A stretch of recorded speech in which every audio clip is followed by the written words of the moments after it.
Najua tangia tupate hili bunge la mwisho hili as bunge la 2020 tumekuwa tukisema matatizo yote tulionao Tanzania ni kwa sababu tuna bunge dhaifu. Wengine wanasema matatizo yote tulionao Tanzania ni kwa sababu tuna katiba dhaifu. Lakini umefika wakati wa Tanzania tuache kulaumu bunge, tuache kulaumu katiba. Inabidi tukubali kwamba matatizo yote yaliyopo Tanzania ni kwa sababu tuna wananchi dhaifu. Ni kwa sababu sisi wenyewe wa Tanzania ni dhaifu. Bila sisi kuwa dhaifu, tusingekuwa na katiba dhaifu mpaka leo. Tayari tungekuwa tuna katiba mpya. Bila sisi wananchi kuwa dhaifu, leo tusingekuwa na bunge dhaifu. Haya yote ni matokeo ya wananchi kuwa dhaifu. Ikifika sehemu mtu kama Max wa Jamii Forum anaweza kuambiwa wewe tutakuteka, utapotea. Watanzania wataongea mwezi mmoja, miwili, mitatu watakusahau. Hii statement imeniuma kwa sababu ni ya ukweli. Sio kwamba ni uongo, ni ya ukweli. Na ndio maana hata leo mmemwona Msigwa kaenda kufanya interview. Anaongelea siku ya uchaguzi. Yaani anatishia vyombo vya dola vitakuwepo kulinda sijui nini. Vitakuwepo kulinda watu wapige kura sijui nini. Yaani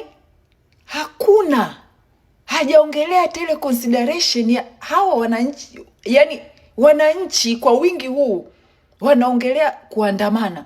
Kwa nini sisi serikali tusikae nao, tusiwasikilize tatizo liko wapi?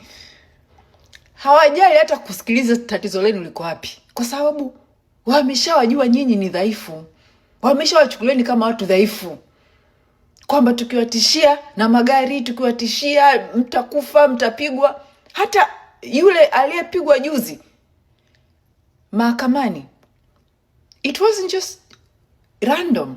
Ni moja ya tactics za kuwatishia.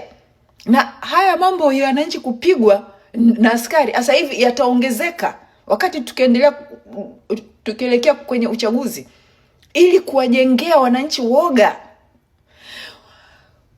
Kwa hiyo Watanzania inabidi tubadilike. Tuache kujulikana kama taifa dhaifu, kama wananchi dhaifu. Sisi wa Tanzania ndio sababu ya nchi kuwa na bunge dhaifu. Sisi ndio sababu ya mpaka leo 2025 Tanzania ina katiba dhaifu. Sisi wa Tanzania ndio sababu Tundu Lissu yuko ndani mpaka leo, ni kwa sababu wananchi ni dhaifu. Sisi wa Tanzania ndio sababu matozo na makodi yameongezeka kila sehemu. Sisi wananchi ndio sababu hata uchaguzi wa CCM wa ndani ulikuwa wa kionevu na yani wa kishenzi.